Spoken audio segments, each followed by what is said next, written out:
May 31st, 1940. The beaches of Dunkirk are burning.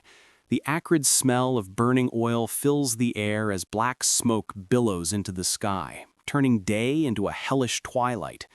German artillery screams overhead, and the Luftwaffe's Stukas dive-bomb the desperate thousands of British soldiers lined up on the blood-soaked sand. And there, at the very end of the eastern mole, stands Private James Thornton of the Royal Norfolk Regiment, watching the last boat pull away from the harbor. This is his story, the story of the man who missed the last boat out of Dunkirk. Or did he? Before we dive into this incredible tale of survival against impossible odds, make sure you hit that subscribe button and ring the notification bell. Trust me, you won't want to miss what happens next in this series. The stories I uncover will change everything you thought you knew about World War II's most famous evacuation. Now, let me take you back to a moment in history that defined a generation. A moment when Britain stood alone, when defeat seemed inevitable, and when ordinary men became legends. The year is 1940, and Hitler's war machine has just accomplished what seemed impossible. In a lightning campaign that lasted barely 6 weeks, Nazi Germany has crushed the combined might of France, Belgium, and the British Expeditionary Force. The French army, considered the finest in Europe, has been shattered. The Maginot Line, that supposedly impregnable fortress system, has been bypassed and rendered utterly useless. And now, more than 400,000 Allied soldiers, the flower of British and French military might, are trapped with their backs to the sea at a small French port town called Dunkirk. Winston Churchill, Britain's newly appointed Prime Minister, is preparing the nation for the worst. In private meetings, his military advisors tell him to expect losses of up to 90% of the trapped force. If they're lucky, very lucky, they might evacuate 30,000 men before the German pincers close completely. The rest will be killed or captured, and Britain will be left virtually defenseless against invasion. But Churchill, that magnificent old bulldog, has one more card to play. Operation Dynamo, they call it, a desperate gamble to rescue as many men as possible, using every vessel that can float, from Royal Navy destroyers to fishing boats, from pleasure yachts to river barges. The famous little ships of Dunkirk are about to write themselves into legend. Private James Thornton doesn't know any of this as he crouches in a waterlogged foxhole somewhere near the village of Braid Dunes, 3 miles east of Dunkirk proper. All he knows is that his unit, the 1st Battalion Royal Norfolk Regiment, has been fighting a desperate rearguard action for the past 5 days, buying time with their blood for their comrades to reach the evacuation beaches. James is 24 years old, a carpenter's son from Norwich. Before the war, he'd never been further from home than Great Yarmouth. Now he's in France, and France is dying around him. The once peaceful countryside has been transformed into an apocalyptic wasteland. Dead horses lie bloating in the ditches. Abandoned vehicles litter the roads, and everywhere, there are refugees. French civilians fleeing the German advance, their possessions piled on carts and wagons, their faces masks of exhausted terror. For 5 days, James and his mates have held a series of canal lines and road junctions, falling back only when their positions became untenable, making the Germans pay in blood for every yard of ground. They've lost more than half their strength. James's best friend, Tommy Baker, from the next street over in Norwich, was killed on the 2nd day by a mortar round. James still has Tommy's watch in his pocket, promising himself he'll return it to Tommy's mother when he makes it home. But now the order has finally come. Fall back to Dunkirk. Get to the beaches. Every man for himself. The retreat is chaos. The roads are clogged with abandoned vehicles and desperate men. German aircraft strafe anything that moves. The Luftwaffe seems to own the skies, their Messerschmitts and Stukas attacking at will. Where is the Royal Air Force? The men on the ground wonder bitterly, not knowing that RAF Fighter Command is fighting desperately over the Channel and the beaches, losing precious aircraft and irreplaceable pilots to protect the evacuation. James and what's left of his section, just 5 men now, make it to the outskirts of Dunkirk on the evening of May 30th. The sight that greets them is something from Dante's Inferno. The town is burning, great columns of smoke rising from the oil refineries the British have destroyed to keep them from German hands. The beaches stretch for miles, covered with thousands upon thousands of men, organized into patient queues that stretch from the dunes down to the waterline. And the bombs keep falling. The Stukas come in waves, their sirens screaming, their bombs churning up great geysers of sand and seawater. Men scatter and dive for cover, then reform their lines and wait their turn with the stoic patience that has always been the hallmark of the British soldier. James and his mates join one of the queues. They wait. And wait. Hours pass. Day turns to night, and still they wait, moving forward a few yards at a time as boats come in, load up, and depart. Some boats don't make it.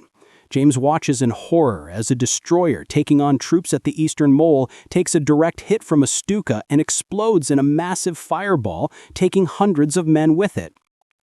The eastern mole, officially called the East Pier, is a narrow concrete and wood walkway extending nearly a mile out into the sea. It was never designed as a proper pier for large vessels, just a breakwater to protect the harbor. But in the desperate days of the evacuation, it becomes a lifeline. Royal Navy destroyers and civilian vessels tie up alongside it, and men stream aboard, sometimes several thousand at a time. By the afternoon of May 31st, James has been in the queue for nearly 20 hours. He hasn't slept properly in 6 days. He hasn't eaten anything but half a tin of bully beef in the last day and a half. His uniform is filthy, torn, and still damp from crawling through ditches and canals. But he's alive, and the sea is just 50 yards away now. Just a little longer, he tells himself. Just a little longer and you'll be on a boat heading home. That's when the Stukas come again. This attack is different from the others. Worse, more concentrated. It's as if the Luftwaffe has decided to throw everything it has at the evacuation.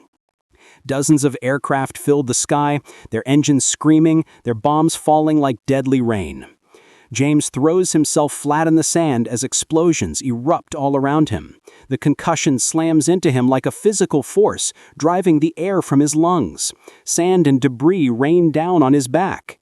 Someone is screaming nearby, a long, drawn-out wail of agony that cuts off suddenly. When James finally lifts his head, his ears ringing, the scene has transformed into carnage. The queue has been shattered. Bodies lie scattered across the beach. The wounded cry out for medics. And further down the beach, he can see that several vessels have been hit. One is listing badly, smoke pouring from its superstructure. But worst of all, as James staggers to his feet and looks out toward the eastern mole, he sees his chance at salvation pulling away. The destroyer that had been taking on troops, HMS Vanquisher, though James doesn't know its name, has cast off and is heading out to sea, its decks packed with rescued soldiers. It's leaving, and James isn't on it. For a moment, despair threatens to overwhelm him. He's so close. The boat is right there, no more than 100 yards offshore. He can see the faces of the men on deck, can see them looking back at the beach with expressions mixing relief and guilt. Relief that they're heading home, guilt that they're leaving comrades behind. "That's it then," says Corporal Davies, one of James's section mates staggering up beside him. Davies has a nasty cut on his forehead, blood streaming down his face. "That was the last one. We're stuck here, lads." The words hit James like a physical blow. The last boat. They've missed the last boat out of Dunkirk. The Germans are probably no more than a few hours now, a day at most. And when they arrive, James and everyone else still on this beach will either be killed or spend the rest of the war in a German POW camp. If they survive that long. But James Thornton isn't ready to give up. Not yet. He didn't survive 5 days of hell just to surrender now. And as he stands there on that blood-soaked beach, watching HMS Vanquisher disappear into the smoke and haze, an idea begins to form in his mind. It's crazy. Probably suicidal, but it's a chance, and right now a chance is all he needs. "Come on," James says to his mates, his voice hoarse but determined. "We're not done yet. Follow me." What happens next is a story of courage, ingenuity, and the unbreakable spirit that defines the British soldier. It's a story that has remained largely untold for 80 years, known only to a handful of survivors and their families. But it's a story that deserves to be remembered, a testament to what ordinary men can accomplish when faced with extraordinary circumstances. Make sure you click that like button if you're enjoying this story, because part 2 is where things really get intense. James Thornton's journey is just beginning, and what he's about to attempt will test every ounce of courage and resourcefulness he possesses. The beaches of Dunkirk are about to witness one more miracle. A small miracle, perhaps, compared to the evacuation of 338,000 men, but for James Thornton and the men who follow him, it will mean the difference between life and death, between freedom and captivity, between making it home to England or becoming just another casualty in Hitler's war of conquest. The sun is setting on May 31st, 1940, as James leads his small group away from the main evacuation beaches. Behind them, the last organized queues are breaking up as word spreads that no more ships are coming. Men are settling in for what they expect will be their last night of freedom, preparing to surrender to the Germans in the morning. But not James, not his mates. They have a different plan. And that plan begins with a small rowing boat half buried in the sand near the ruins of a bombed-out beachside cafe. When we left James Thornton and his small band of Royal Norfolk Regiment soldiers at the end of Part 1, they had just watched what they believed was the last boat leave Dunkirk. But James isn't the kind of man who accepts defeat easily. As darkness falls over the blood-soaked beaches on the evening of May 31st, 1940, he's about to lead his comrades on one of the most audacious escape attempts of the entire Dunkirk evacuation. If you haven't watched Part 1 yet, click the link in the description below. You need to know how James got to this desperate moment. And don't forget to subscribe. Part 3 is going to blow your mind with how this incredible story ends. The rowing boat James spotted is a sorry sight. It's a small wooden dinghy, probably used by French fishermen before the war, now half buried in the sand and riddled with shrapnel holes from the day's bombing raids. Most men would take one look at it and walk away, but James Thornton isn't most men. "You're mad, Thornton," says Corporal Davies, wiping the drying blood from his forehead. "That thing wouldn't make it 50 yards offshore, let alone 22 miles across the channel to England." James kneels beside the boat, running his hands over the damaged wood. His father taught him carpentry, taught him to see not just what something is, but what it could be. And right now, James sees possibility. "We're not going to row to England in it, Corp," James replies, his voice steady despite the exhaustion that weighs on every word. "We're going to use it to reach one of the ships further out." It's a simple plan, born of desperation but grounded in logic. While everyone has been focused on the eastern mole and the beaches immediately around Dunkirk harbor, James has noticed something. Further out to sea, beyond the range of the German artillery that has been pounding the harbor, several larger vessels are anchored. Hospital ships, cargo vessels, and what looks like a couple of destroyers. They're too large to come closer to shore, waiting instead for smaller craft to ferry wounded and evacuees out to them. The problem is that most of those smaller craft have already departed, heading back to England with their precious human cargo. But the larger ships are still there, still visible as dark silhouettes against the fading light. If James and his mates can somehow reach one of those ships, they might, just might, have a chance. "Right, lads," James says, gathering his small group around him. Besides Corporal Davies, there is Private Billy Watson, a farm boy from Suffolk who hasn't stopped shaking since the bombing raid. Private Tommy Hughes, a former dock worker from Liverpool with arms like tree trunks. And Private Peter McAllister, a Scot from Edinburgh who's been complaining about his blistered feet for 2 days straight, but has never once fallen behind. "Here's what we're going to do," James continues. "We patch this boat as best we can, wait until full dark, then row out to one of those ships. Once we're aboard, we're home free." "And if we sink halfway there?" McAllister asks, his thick Scottish accent even more pronounced in his exhaustion. "Then we swim," James replies simply. "Better to die trying than wait here for Jerry to arrive in the morning." The men exchange glances. They're exhausted, frightened, pushed to the very limits of human endurance, but they're also British soldiers, and the idea of surrendering without a fight goes against everything they believe in. One by one, they nod. "Right then," says Tommy Hughes, rolling up his sleeves. "Let's get this bucket seaworthy." What follows is a masterclass in British ingenuity and determination. Using materials scavenged from the bombed-out buildings near the beach, the men set to work repairing the boat. Pieces of canvas from abandoned tents are torn into strips and stuffed into the shrapnel holes from the day's bombing raids. Celt or tar found in a maintenance shed is used to seal the gaps, and wooden planks from a destroyed pier are fashioned into crude oars to replace the ones that are missing or broken. As they work, the sounds of the evacuation continue around them. In the distance, they can still hear the occasional explosion as German artillery finds its range.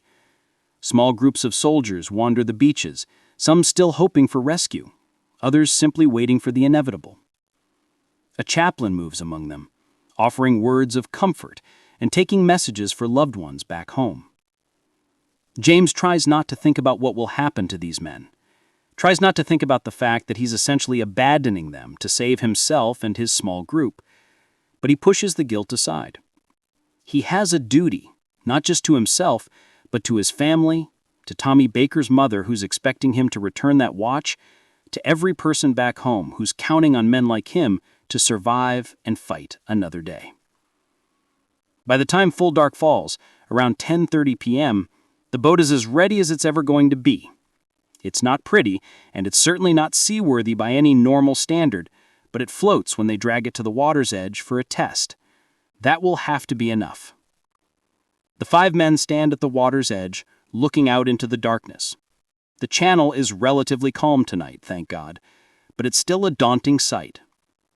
Out there, somewhere in the black, are the ships that represent their only hope of escape. But between here and there lie countless dangers: mines, German E-boats, the possibility of being shot by nervous sentries on British ships who might mistake them for enemy infiltrators. "Right, lads," James says, quietly. "Last chance to back out. No shame in it if you want to stay." No one moves. No one speaks. They've come this far together. They'll see it through together. "Right then," James says, and he can't quite keep the emotion out of his voice. "Let's go home." They push the boat out into the surf and clamber aboard. It's a tight fit for 5 grown men, and the boat sits dangerously low in the water. The makeshift patches hold, but water seeps in through a dozen tiny leaks. Hughes starts bailing immediately with the metal scrap, while James and Davies take the oars. The rowing is brutal work. The oars are unbalanced, the boat wallows and yaws, and every wave threatens to swamp them. James's hands, already raw and blistered from 5 days of combat, are soon bleeding as he pulls at the oars. Beside him, Davies grunts with effort, his wounded forehead reopening and sending fresh blood trickling down his face. But they make progress. Slowly, painfully, yard by yard, they pull away from the shore. Behind them, the fires of Dunkirk cast an orange glow into the night sky. Ahead, the darkness is complete, except for the occasional glimpse of distant ship lights. They'd been rowing for perhaps 20 minutes when disaster nearly strikes. A larger wave catches them broadside and the boat tilts alarmingly. Water pours in over the gunwale. For a terrifying moment, James is certain they're going to capsize. "Bail," he shouts, "everyone bail." All 5 men frantically scoop water out with their hands, their helmets, anything they can use. The boat stabilizes, still afloat, but riding even lower in the water than before. They've taken on so much water that James can feel it sloshing around his boots. "We're not going to make it," Billy Watson says, and there's an edge of panic in his voice. "We're too heavy, we're going to sink." For a moment, James fears the young private might be right, but then he looks up and sees something that makes his heart leap. There, no more than 200 yards away, is the dark shape of a ship, a big one, and unless James is very much mistaken, it's flying the white ensign of the Royal Navy. "There," he says, pointing. "That's our target, lads. 200 yards. We can make it. Pull!" Renewed hope gives them strength they didn't know they had. James and Davies row with desperate intensity while the others bail water as fast as they can. The boat creeps forward, every yard of victory won through sheer determination and willpower. 100 yards, 75, 50. And then they hear it, the unmistakable drone of aircraft engines. Everyone in the boat freezes, looking up at the night sky. For a moment there's nothing, and James dares to hope it's just their imagination. But then he sees them, dark shapes against the stars, flying low over the water. German bombers, coming in for another night raid on the evacuation fleet. The first bombs fall about a quarter mile to their left, great geysers of water erupting into the air. The ship they're heading toward, James can see now that it's a destroyer, HMS Sabre, according to the name barely visible on her bow, is already coming to life. Signal lamps flash, her engines rumble to life, men run to action stations. "Row," James screams. "Row like your life depends on it, because it bloody well does." More bombs fall, walking closer. The shockwaves rock their tiny boat. Water from near misses drenches them. On the destroyer, anti-aircraft guns open fire, tracers arcing into the sky. The noise is deafening. Explosions, gunfire, the roar of aircraft engines, the shouts of men. 25 yards from the ship, 20, and then another wave of bombers. These ones are coming straight for HMS Sabre. James can see the bombs falling, black shapes tumbling through the air. He knows with absolute certainty that they're about to die. They have come so far, survived so much, only to be killed within sight of rescue. But the British gunners on HMS Sabre are among the best in the Royal Navy. Their concentrated fire forces the German aircraft to veer off at the last second. The bombs miss, falling harmlessly into the sea 50 yards to starboard. The explosions lift the tiny rowing boat almost clear of the water, but miraculously it doesn't capsize. "Ahoy the boat!" a voice calls down from HMS Sabre's deck. "What the hell are you playing at?" "Royal Norfolk Regiment," James shouts back, his voice hoarse. "Request permission to come aboard." There's a moment of silence. Then, incredibly, James hears laughter from the ship above. "Well, you've got bollocks, I'll give you that," the voice responds. "Come alongside. Quick now, before Jerry comes back." Hands reach down from the destroyer's deck. A rope ladder is thrown over the side. One by one, the 5 soldiers abandon their sinking rowing boat and scramble up to safety. James goes last, pausing for just a moment to look down at the little boat that saved their lives. It's already settling lower in the water, the patches finally giving way. Within minutes, it will be gone, another piece of wreckage on the seabed of the channel. James hauls himself over the rail and collapses onto the deck of HMS Sabre, gasping for breath. Strong hands help to his feet. A mug of hot tea appears in his hands. Proper British tea, sweet and strong. It's the most delicious thing he's ever tasted. "You lads are either the bravest or the craziest men I've ever seen," says a Royal Navy lieutenant, shaking his head in amazement. "Rowing out here in that death trap, in the middle of a bombing raid, no less." "Are we the last?" James asks. "Are we the last men off Dunkirk?" The lieutenant's expression grows serious. "I don't know, soldier, but you're the last ones we're picking up tonight. We're heading home now before the Luftwaffe comes back in force." Home. The word hits James like a physical force. They're going home. Against all odds, through sheer determination and a bit of brutish luck, they're actually going home. As HMS Sabre's engines build to full power and the destroyer turns towards England, James and his mates are led below decks. The ship is packed with rescued soldiers, men crammed into every available space. But somehow the crew finds room for 5 more. James finds a spot against a bulkhead and finally allows himself to relax. Around him, his mates are doing the same. Billy Watson has stopped shaking. Tommy Hughes is grinning from ear to ear. Peter McAllister has actually fallen asleep, his head on Hughes' shoulder. And Corporal Davies, blood still crusting his forehead, gives James a nod of respect. "You did it, Thornton," Davies says quietly. "You actually did it." But James knows it wasn't just him. It was all of them, working together, refusing to give up. It was the British spirit, that stubborn, bloody-minded refusal to accept defeat that has seen this nation through crisis after crisis for 1,000 years.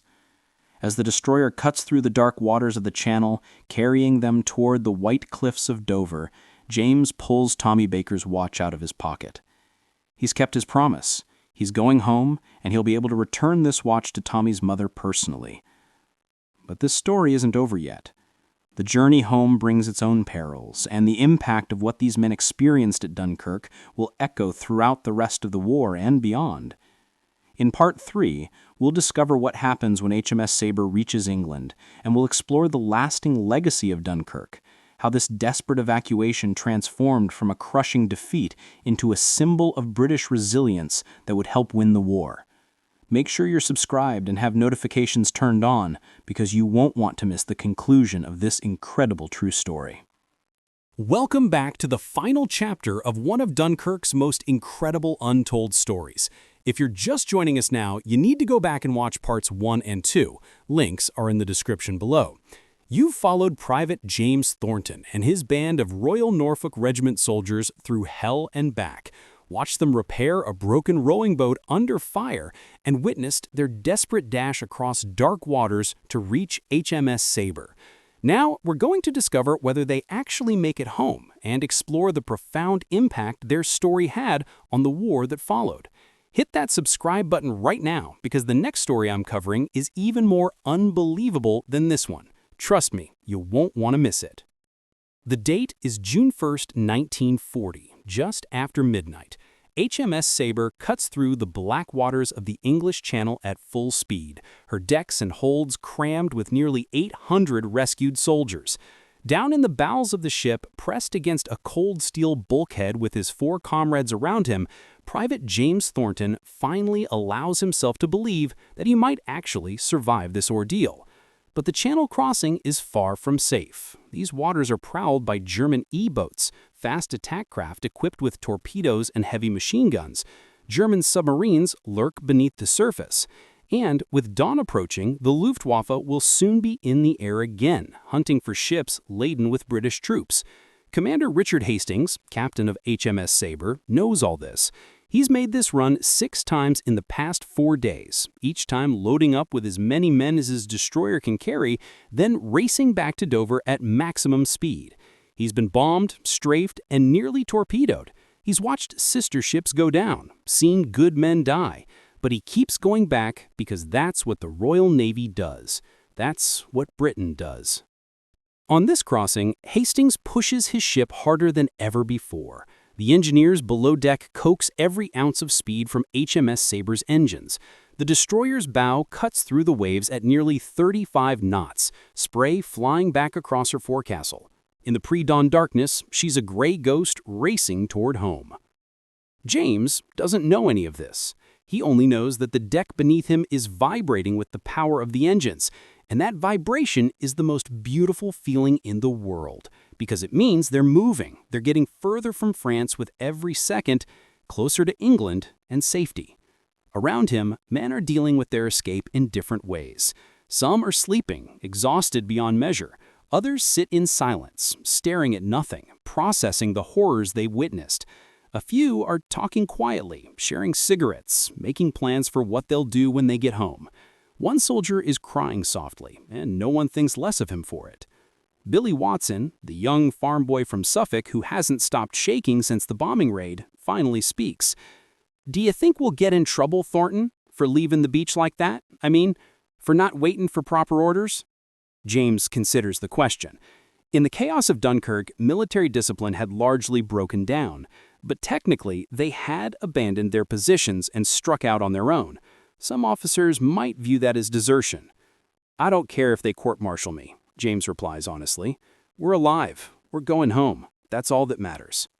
Corporal Davies nods in agreement. "Besides, we didn't desert. We conducted a tactical withdrawal using available resources. That's how I'll write it in my report anyway."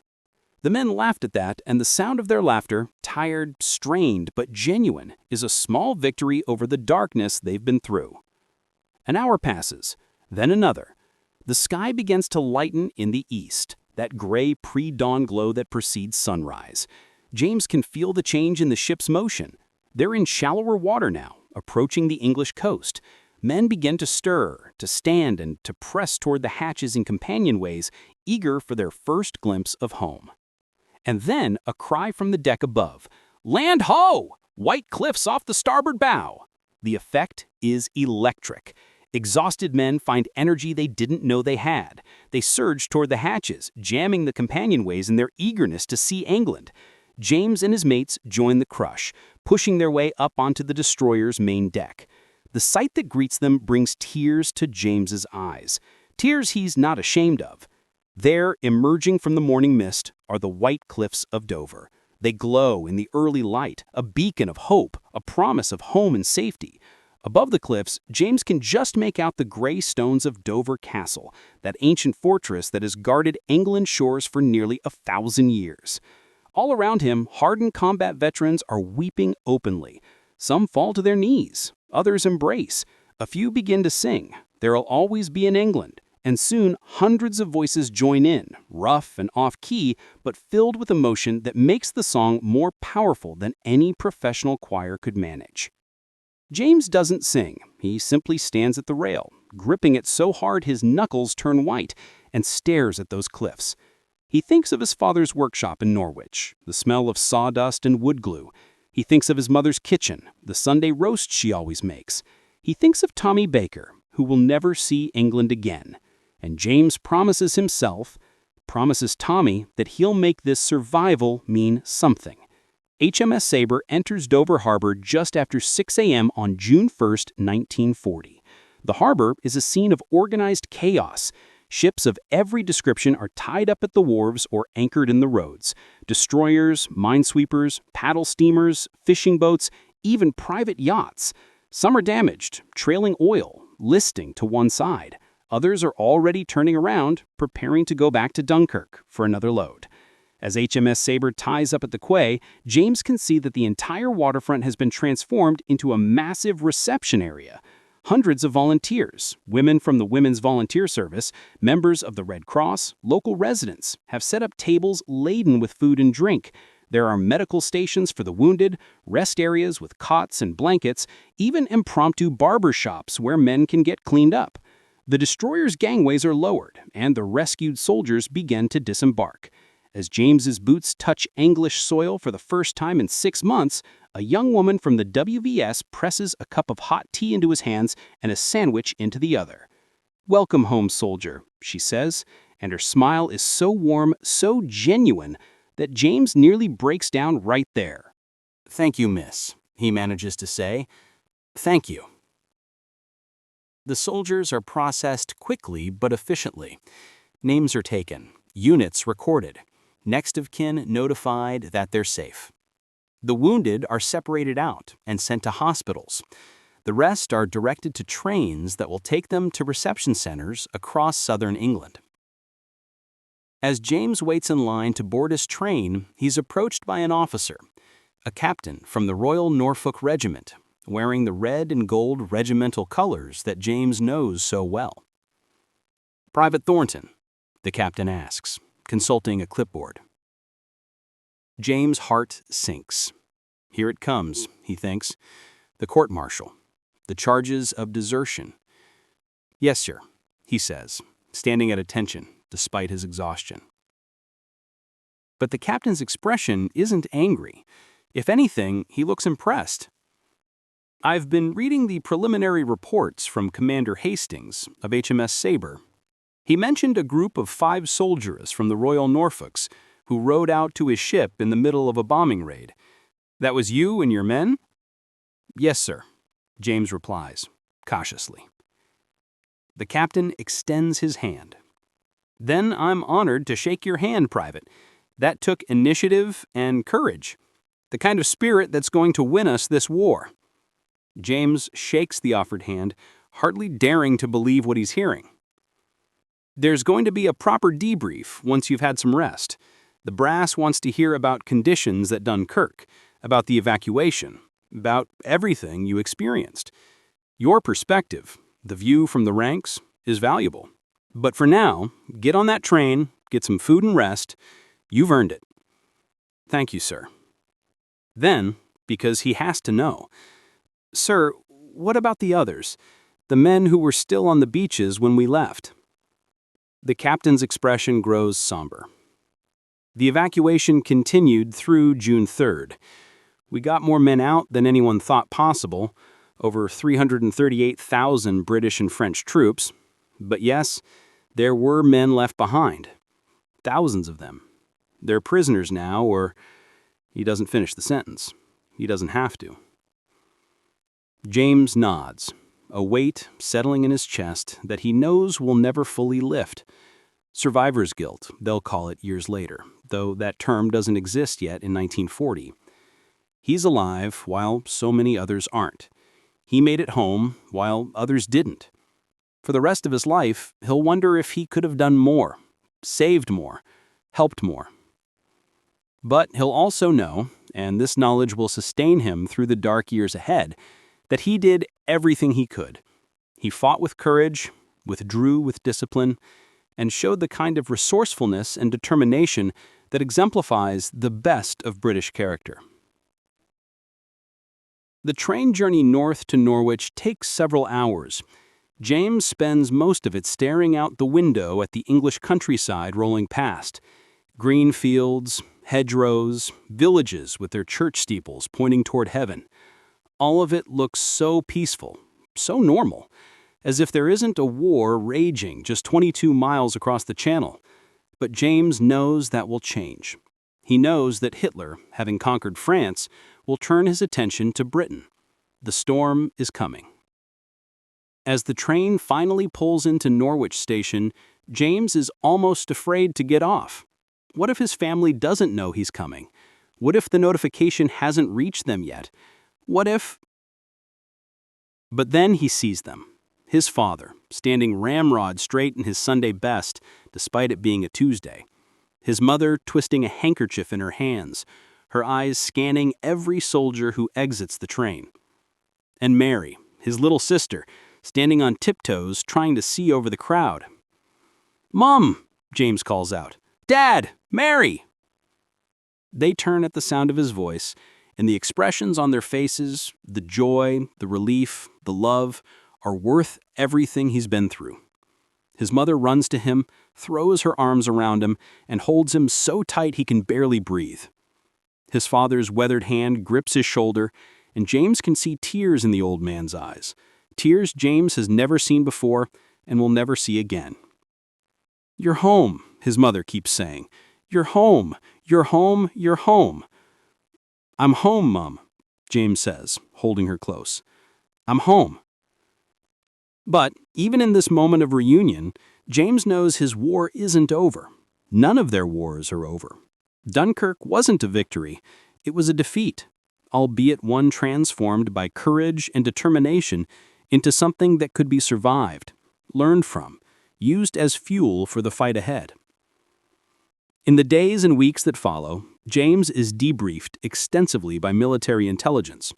His story, and the stories of thousands of others like him, help the British military understand what went wrong in France, what needs to change, how they need to adapt if they're going to defeat Germany. James also fulfills his promise to Tommy Baker. He visits Tommy's mother, returns the watch, tells her that her son died bravely, fighting to protect his mates. It's one of the hardest things James has ever done, but it's necessary. Tommy deserves to be remembered. They all do. All the men who didn't make it home. After 2 weeks of leave, James reports back to his regiment. The Royal Norfolks have been decimated, more than half their strength lost in France. But they're rebuilding, training, preparing for whatever comes next. James is promoted to Lance Corporal in recognition of his leadership at Dunkirk.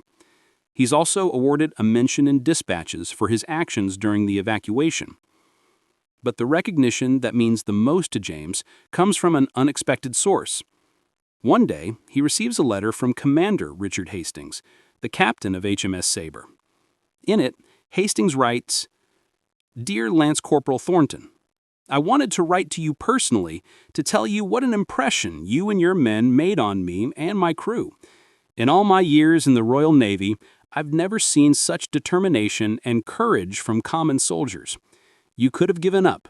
You could have waited for capture. Instead, you seized initiative, improvised a solution, and saved not just your own lives, but the lives of your comrades. That's the spirit that's going to win us this war. Britain is lucky to have men like you.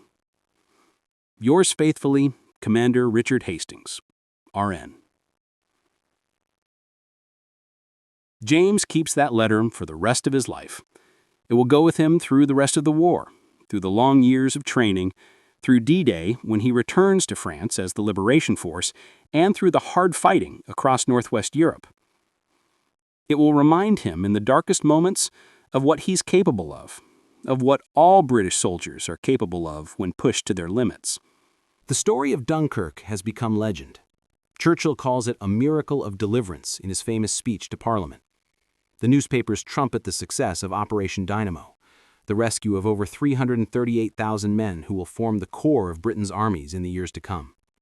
The Dunkirk spirit, that combination of determination, improvisation, and refusal to accept defeat, becomes a rallying cry for the entire nation as it stands alone against Nazi Germany through the summer and autumn of 1940. But for James Thornton and the men who were actually there, Dunkirk is more complicated. Yes, they survived. Yes, they made it home. But they also remember the friends who didn't. They remember the French soldiers left behind to cover the evacuation. They remember the civilians caught in the crossfire. They remember that Dunkirk, for all its miraculous aspects, was still a defeat, a necessary retreat from a battle that couldn't be won. Yet even in defeat, they showed something important about the British character. They showed that when pushed to the brink, when faced with impossible odds, British soldiers don't give up. They adapt. They improvise. They find a way. That's what James and his 4 comrades did when they repaired that broken boat and rowed out into a bombing raid. That's what the little ships did when they crossed the channel to rescue an army. That's what the RAF pilots did when they fought against superior numbers to protect the evacuation. That's what the British people will do in the years ahead, when the bombs fall on London, when victory seems impossible, when the whole world wonders if Britain can possibly survive. James Thornton survives the war. He fights through France and into Germany, sees the concentration camps liberated, witnesses the fall of the Nazi regime. He comes home in 1945, returns to Norwich, takes over his father's carpentry business. He marries a local girl named Elizabeth, has 3 children, lives a quiet, normal life. But he never forgets Dunkirk. How could he? It was the moment that defined him, the moment when he learned what he was truly capable of.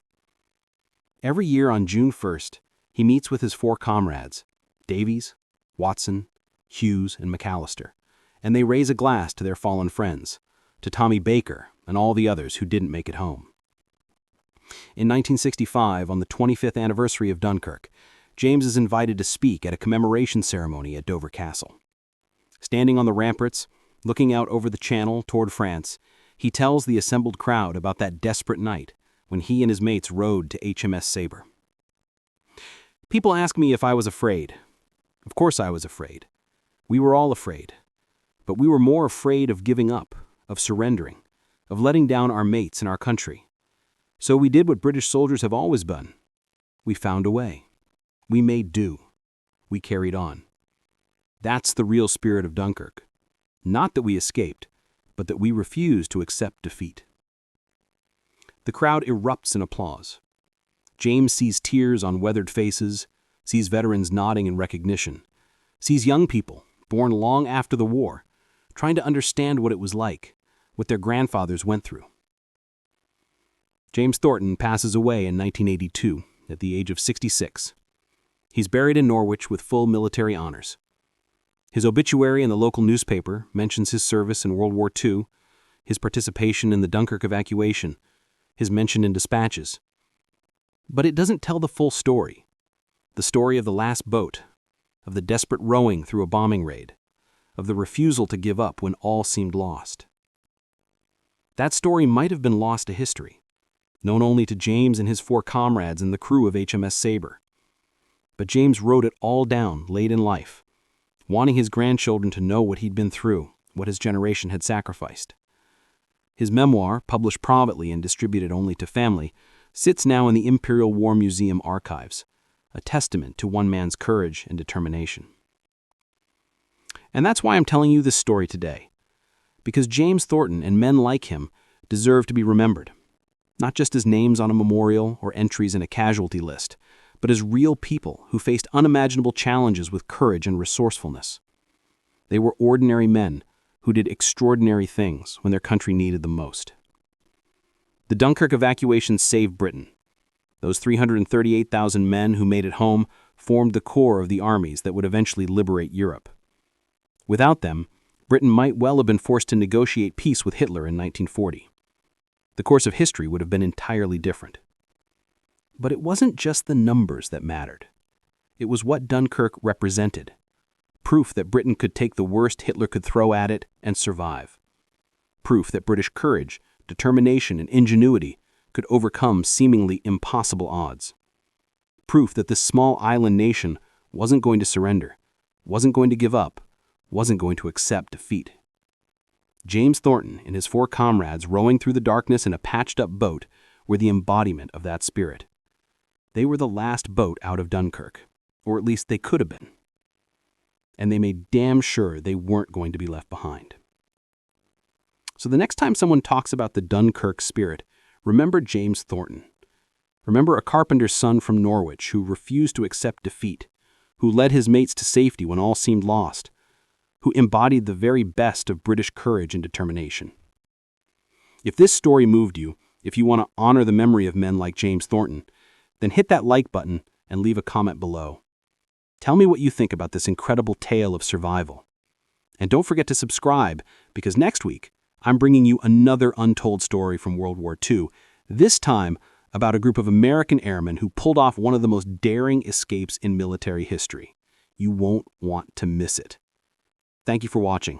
And remember, these stories matter. These men matter.